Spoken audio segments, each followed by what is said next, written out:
FCRA यानी कि foreign regulation contribution act. ये बिल सबसे पहले 1976 में आया था।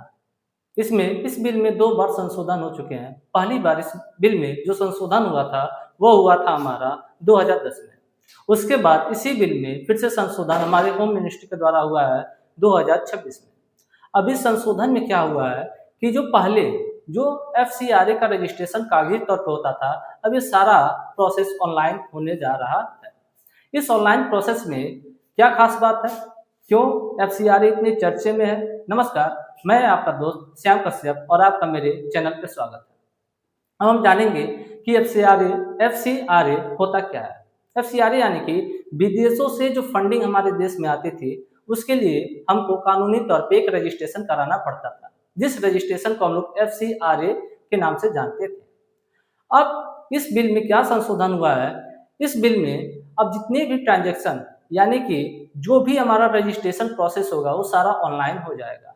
विदेशों से आपके अकाउंट में कितना फंड आ रहा है, आप उस फंड का कहाँ पे यूज कर रहे हैं, किन किन गतिविधियों में यूज कर रहे हैं, वो आपको सारा सरकार को ब्यौरा देना होगा। अगर इस ब्यौरे में आपकी कहीं पे गलती पाई जाएगी या ऐसा सरकार को लगेगा कि जो फंडिंग आ रही है आप इस फंडिंग को कहीं और इन्वेस्ट कर रहे हैं, कहीं और आतंकी गतिविधियों में निवेश कर रहे हैं, चाहे किसी और चीज गलत चीजों में इन्वेस्ट कर रहे हैं, ठीक है, तो सरकार आपका लाइसेंस रद्द कर सकती है।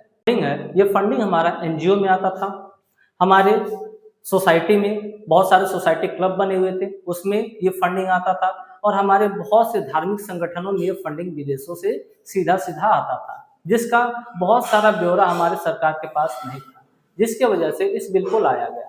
अब इस बिल में हमको ये बताना होगा कि हमारे अकाउंट में कितना फंड आया है, इस फंड का हमने कहाँ पे उपयोग किया है। अगर इस फंड को हम सरकार को ब्यौरा नहीं दे पाते हैं कि हमने जो भी फंड आया है उस फंड का कहाँ पे खर्चा किया है या कहाँ पे लगाया है, तो सरकार आपकी लाइसेंस को रद्द कर सकती है। अब हम देखेंगे एफसीआरए के लाभ कौन कौन से हैं, यानी कि एफसीआरए का लाभ क्या है। एफसीआरए का सबसे जो पहला लाभ है वो ये है कि अब रजिस्ट्रेशन ऑनलाइन होने की वजह से जो पहले कागजी तौर पे कार्रवाई बहुत धीमी गति से चलती थी, अब वो कार्रवाई बहुत ही तेज गति से होने लगेगी। नियमों का पालन करना बहुत ही आसान हो जाएगा, और जो फंडिंग विदेशों से आती थी उन पे सरकार अपनी नजर बना सकती है और उसकी निगरानी भी रख सकती